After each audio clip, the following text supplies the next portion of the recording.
Georgia coach Kirby Smart, who had lost 4 straight games to Tennessee as the Bulldogs defensive back in the 1990s, may have felt like he never beat the Bulldogs again until Smart was their coach after number 6 Georgia came from behind to beat number 15 Tennessee 44-41 in overtime on Saturday at Neyland Stadium.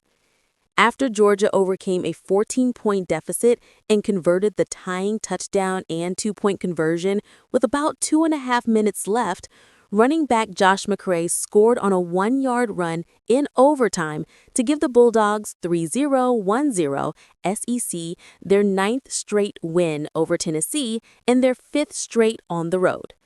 McCray was initially ruled out at the 1-yard line, but the call was overturned by replays.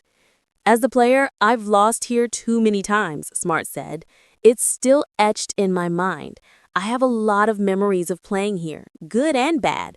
Playing 5 times in a row is a lot." For a long time, it seemed like the Volunteers would end their losing streak on Saturday.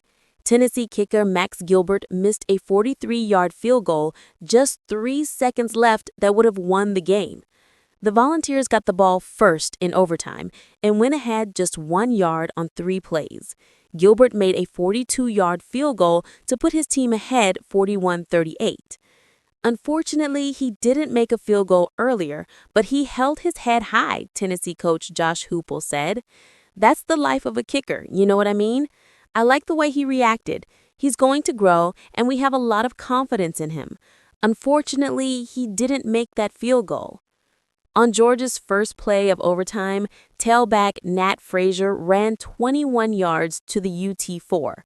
On the next play, McCray ran 3 yards, then scored the winning touchdown. The Bulldogs trailed 38-30 late in regulation. On 4th and 6, Georgia quarterback Gunnar Stockton threw a perfect 28-yard touchdown pass to London Humphrey with 2:32 left. Zachariah Branch caught a pass and scored on a 2-point conversion attempt to tie the score. "We were just going to take a shot there, and we had to score quickly," Smart said. "We didn't need to hold the milking time. It felt like they were protecting the sticks, and we were trying to score a touchdown. Sometimes when people play the sticks and you're willing to take a shot, you get an advantage." Stockton completed 23 passes for 304 yards with 2 touchdowns and ran for another score. "You can see he's a dog," Georgia safety KJ Bolden said. "The whole team is behind him. He never let a score get to him. Our defense started off slow, but it never fazed him. He always came back with a plan and ready to attack."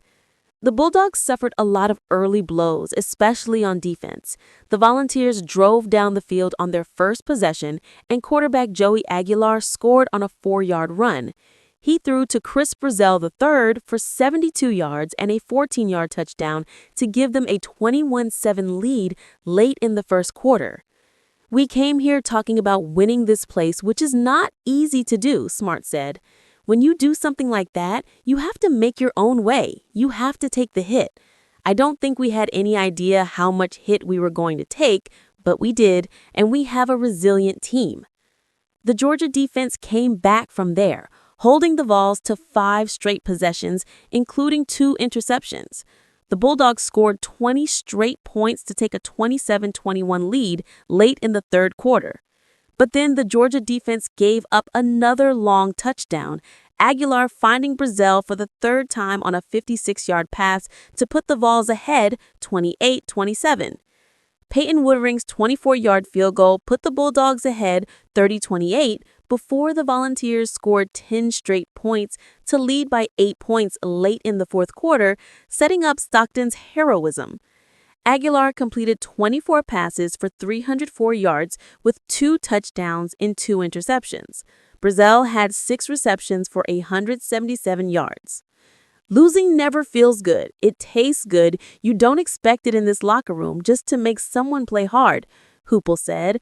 "I think tonight's disappointment could be a moment, something in our journey together that can springboard us and propel us if we want to use it that way." Smart said his team isn't quite ready yet. The Bulldogs are still making changes to their offensive line because of injuries, and their inexperienced defensive backs have struggled to cope with the Vols' high-octane offense. The Bulldogs will have a week off before hosting number 19 Alabama at home on September 27th. We're not where we need to be. We're a long way from getting there. But boy, we have some kids who aren't afraid to fight.